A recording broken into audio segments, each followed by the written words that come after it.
আমাদের কমান্ডার সাহেব আমাদের একটা শৃঙ্খলার মধ্যে রাখছে। এবার তারা যেভাবে বুদ্ধি দিয়েছে আমরা ওইভাবে ব্যবসা করছি। আমরাও মার্কেট ভালো পাইছি, সরকারেও রেভিনিউ পাইছে। দেশের মিঠা পানির মাছের অন্যতম বৃহৎ উৎস কাপ্তাই হ্রদ, যেখানে বছরে ৯ মাস নিরবিচ্ছিন্নভাবে আহরণ করা হয় মাছ। আহরিত ছোট মাছের মধ্যে রয়েছে চাপিলা, কাচকি আর কার্প জাতীয় রুই, কাতল, কালিবাউস, আইড় সহ কয়েক প্রজাতির মাছও মিলে এই হ্রদে। এসব মাছ বিএফডিসির অবতরণ কেন্দ্রে রাজস্ব পরিশোধ শেষে চলে যায় দেশের বিভিন্ন প্রান্তে। খুশির খবর হলো, এবার সরকারি রাজস্ব আদায়ে রেকর্ড করেছে রাঙামাটির এই মৎস্য অবতরণ কেন্দ্রটি। বিএফডিসির তথ্য বলছে ২০২৩-২৪ অর্থ বছরে ১৫,৫৮,০০,০০০ টাকা রাজস্ব আদায় হয়েছে, যা বিগত সব অর্থ বছরের মধ্যে সর্বোচ্চ।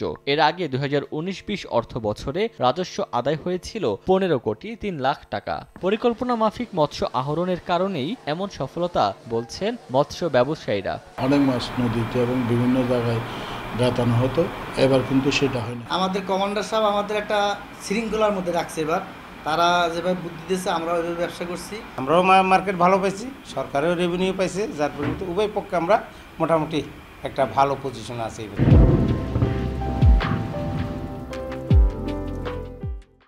মৎস্য আহরণ ও অবতরণের সময়সীমা নির্ধারণ, অবতরণ কেন্দ্রের শৃঙ্খলা আনা সহ পরিকল্পনাগুলো বাস্তবায়নের কারণেই এমন সফলতা বলেছেন বিএফডিসির কর্মকর্তা। হ্রদে মাছ সংগ্রহ, অবতরণ এবং সংরক্ষণের বিষয়ে আমরা আন্তর্জাতিক মানের কিছু পদক্ষেপ রয়েছে, সেই পদক্ষেপের বাস্তবায়ন করার চেষ্টা করেছি এবং মূলত শৃঙ্খলা আনয়নেই হচ্ছে এই সাফল্যের মূল চাবিকাঠি।